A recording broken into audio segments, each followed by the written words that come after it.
नमस्कार।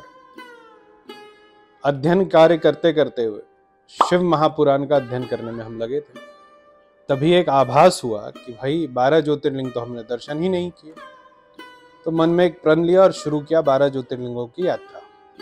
और साथ में ये वीडियोस आपके लिए हमने शूट किया ताकि आप भी 12 ज्योतिर्लिंगों का ज्ञान, दर्शन और धर्म को अपने जीवन में अपना सकें। शुरुआत 12 ज्योतिर्लिंगों का अपने गृह प्रदेश झारखंड में बैजनाथ से हमने शुरू किया। बाबा बैजनाथ का दर्शन बड़ा ही उत्तम रहा। बैजनाथ धाम यानी देवघर। देवघर एक बहुत ही छोटा सा और अव्यवस्थित शहर है। पहले भारत में यही होता था कि चाहे तो नदी के तीर या फिर जहां पर धर्म हो, जहां पे अध्यात्म हो है, लोग वहां बसते हैं। तो छोटी छोटी गलियां जैसे बनारस में, जैसे जब तक सरकार ने चेंज नहीं किया था महाकालेश्वर में, वैसे ही हमारा बैजनाथ धाम। तो आप जब देवघर जाएंगे तो आपको हर तरफ से पेड़े की खुशबू आएगी। पूरे भारत में देवघर का पेड़ा बहुत प्रसिद्ध है और साथ में आपको बहुत सारे पंडे मिलेंगे। पंडे मतलब पुजारी, और हर पुजारी ये चाहेगा कि आप उसके ही साथ बाबा बैद्यनाथ के दर्शन करें। बैद्यनाथ धाम में महादेव के साथ भैरव, भगवती के बहुत सारे रूप जो है वो आप देख सकते हैं, और लोग जो है लाखों की संख्या में रोज आते हैं। बैद्यनाथ धाम की एक और खासियत है कि बैद्यनाथ धाम में माँ भगवती का शक्तिपीठ भी है। कहते हैं कि जब विष्णु जी ने अपना सुदर्शन चक्र चलाया था, महादेव जब तांडव कर रहे थे, तो भगवती सती का जो हृदय था वो इसी मंदिर में गिरा था, इसीलिए इसको हृदय पीठ भी बोलते हैं।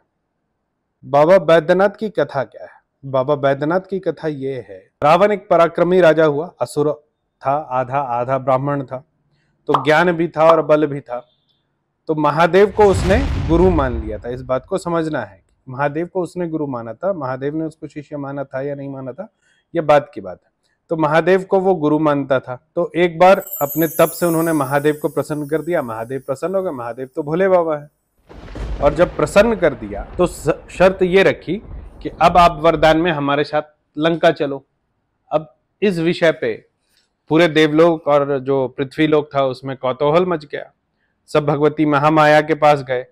महादेव ने तब तक स्वीकार कर लिया कि हाँ, मैं जो है श्रीलंका जाऊंगा, एक अपने लिंग के रूप में, मतलब अपने प्रतीक के रूप में, एक शिवलिंग के रूप में महादेव अवतरित हुए और उसको कंधे पे लेकर के रावण निकल पड़ा।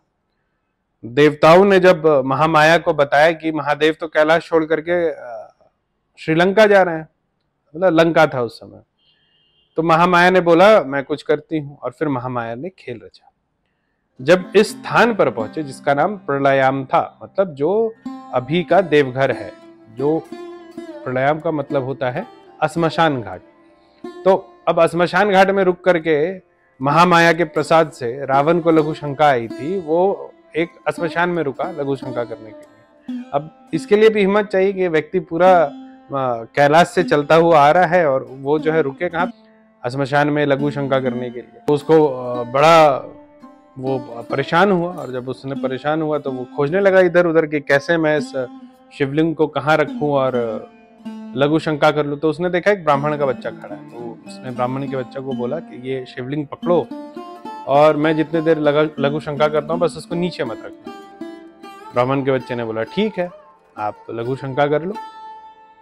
अब जो इसने लघु शंका करना शुरू किया, इसकी लघु शंका रुक ही ना, महामाया थी। और आज के दिन में जहां ये लघु शंका कर रहा था उस जगह पर एक तालाब है जिसको कि शिव गंगा कहते हैं। ब्राह्मण का बच्चा परेशान हो गया, उसने शिवलिंग को एक जगह रख दिया, धर दिया, और महादेव वहीं पर स्थापित हो गए, जिसको बैद्यनाथ बोलते हैं। हाँ, बैद्यनाथ धाम। तो रावण को बड़ा गुस्सा है। पहला क्रोध उसने अपने गुरु पे उतारा, महादेव पर। क्या किया? जाकर के एक मुक्का मारा। इससे क्या हुआ कि शिवलिंग अंदर धंस गए।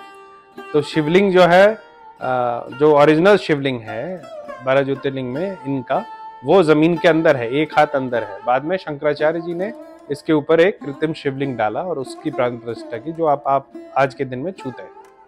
जो असली शिवलिंग जिन लोगों ने देखा उसमें भी एक मुक्के का निशान है, एक तरफ से वो धसा हुआ था। जो और एक विषय जानने योग्य है वो ये है कि जितने भी शिवलिंग होते हैं, जो 12 ज्योतिर्लिंग है, उसमें एकमात्र ये स्पर्श का शिवलिंग है। ये बहुत अलग जगह है, यहाँ की अनुभूति अलग है। यहाँ बाबा के साथ होता है, ठीक है, यहाँ पर देवता और भक्त जो है वो एक साथ होते हैं। होता यह है कि आप किसी भी 12 शिवलिंग में जाएं, आप स्पर्श कर लें, अगर आप शुद्ध हैं, है ना, शास्त्र सम्मत है तो आप स्पर्श कर लें। लेकिन बैद्यनाथ शिवलिंग ऐसा है जिसका स्पर्श पूजा ही होता है, उसको छूना ही उसकी पूजा होती है, और ये शास्त्र सम्मत है। और दूसरे जगह 12 ज्योतिर्लिंगों को आप स्पर्श नहीं कर सकते।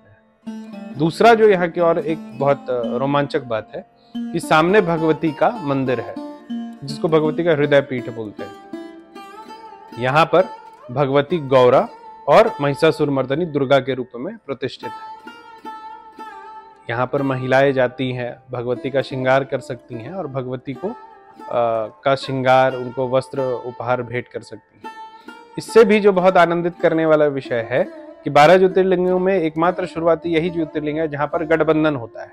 मतलब महादेव के मंदिर से एक गांठ बांधा जाता है और उसको फिर उस आंचल को सीधे ले जाकर के भगवती के मंदिर में बांधा जाता है। आप ये समझिए कि आप शुरू करते हैं, महादेव को स्पर्श करके पूजा किया, फिर भगवती को स्पर्श करके पूजा किया, उसके बाद दोनों का गठबंधन भी किया। कितना संबंध लगता है कि हाँ, महादेव के हम कितने करीब है। ये सिर्फ बैद्यनाथ धाम में ही हो सकता है। भगवती के मंदिर से आप निकलिएगा तो बहुत सारे और मंदिर इस प्रांगण में है, लेकिन 2 ऐसे मंदिर हैं जिस पर आपको आपकी विशेष नजर चाहिए। एक है काल भैरव का मंदिर और एक है आनंद भैरव का मंदिर। जो काल भैरव का मंदिर है, आप उसमें देखिएगा कि वो आज के दिन में वैसे हर मूर्ति को बुद्ध की मूर्ति मानी जाती है, और जो आनंद भैरव का मंदिर है वो भी बुद्ध की प्रतिमा लगता है, लेकिन वो अनंत काल से भैरव जी के रूप में ही पूजे जा रहे हैं। उसका ये कारण है कि ध्यान रूप में किसी का भी वैसा ही तस्वीर बनता था। जनरलाइजेशन आज हो गया है और लोग सबको बुद्ध मानने लगे हैं। यहाँ के भैरव की एक और ख्याति है कि आप एकमात्र पूरे भारत में यही एक भैरव जिनको आप स्पर्श कर सकते हैं, उनके पैर दबा सकते हैं। तो इसका भी आनंद हम लोगों ने लिया। बाहर निकलेंगे, भैरव है, इसका एक और प्रमाण है कि भैरव के लिंग की पूजा होती है। आप काठमांडू में जाएंगे तो भैरव, जैसे पशुपतिनाथ मंदिर जाएंगे, वहां रिकॉर्डिंग की परमिशन नहीं है, लेकिन वहां भैरव के लिंग को ही छू करके पूजा होती है। और भी अलग अलग भैरव स्थान है, वहां बड़ा महत्व है भैरव लिंग का। यहाँ पर जो भैरव लिंग है ये ठीक भैरव मंदिर के बाहर में स्थापित है, और उसका भी हम लोगों ने उसको हमने स्पर्श किया और हमने उसका पूजा किया। बहुत आनंद आया। सारा पूजा करने के बाद हम एक कुएं के पास आए। कहते हैं कि विश्वकर्मा जी ने इस कुएं को, इस मंदिर को बनाने के लिए खोदा था, ताकि जो भी मंदिर बनाने में जो पानी लगे वो इस कुएं से आए। आज भी लोग जो गंगा जा करके महादेव के लिए जल नहीं ला सकते हैं, वो इसी जल का उपयोग करते हैं महादेव के अभिषेक। यात्रा समाप्त करने से पहले एक विषय जो लोगों के बीच में चल रही है कि बाबा बैद्यनाथ झारखंड में है या महाराष्ट्र के प्रलय में। इसका कारण यह है कि जो अल्प 12 ज्योतिर्लिंग स्तोत्र है उसमें ऐसा बताया गया है कि प्रलयाम बैद्यनाथम, तो प्रलय एक जगह है, वहां पर इन लोगों ने बैद्यनाथ का स्थापना की। लेकिन मूलभूत रूप से वो जो बैद्यनाथ है वो झारखंड में है, और प्रलय का क्या मतलब होता है इसका अर्थ मैंने जाना झारखंड में बैद्यनाथ धाम। जो लघु 12 लिंग स्तोत्र है उसमें जो प्रलयाम दिया है, उसमें जो मैं आपको बता रहा था कि श्मशान घाट है, उसको खोजने में निकला।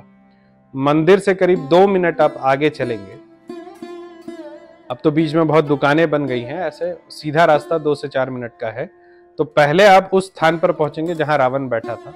मैं अभी हाथ दिखा करके जिस जगह को दिखा रहा हूँ, वहां एक स्तंभ बना हुआ, ये बताने के लिए रावण यहीं बैठा। उसके ठीक दूसरे छोर पे जहां मैं खड़ा हूँ, वहां आप देख सकते हैं एक भैरव जी का मंदिर है, श्मशान भैरव का, जो कई साल पुराना है।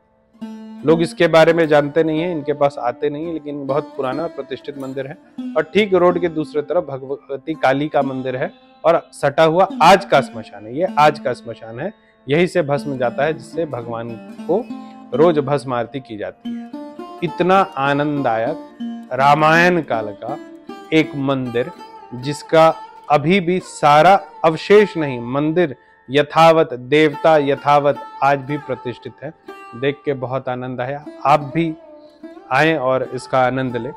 अगले एपिसोड में मैं आप लोगों को सोमनाथ का दर्शन करवाऊंगा। अभी के लिए हर हर महादेव।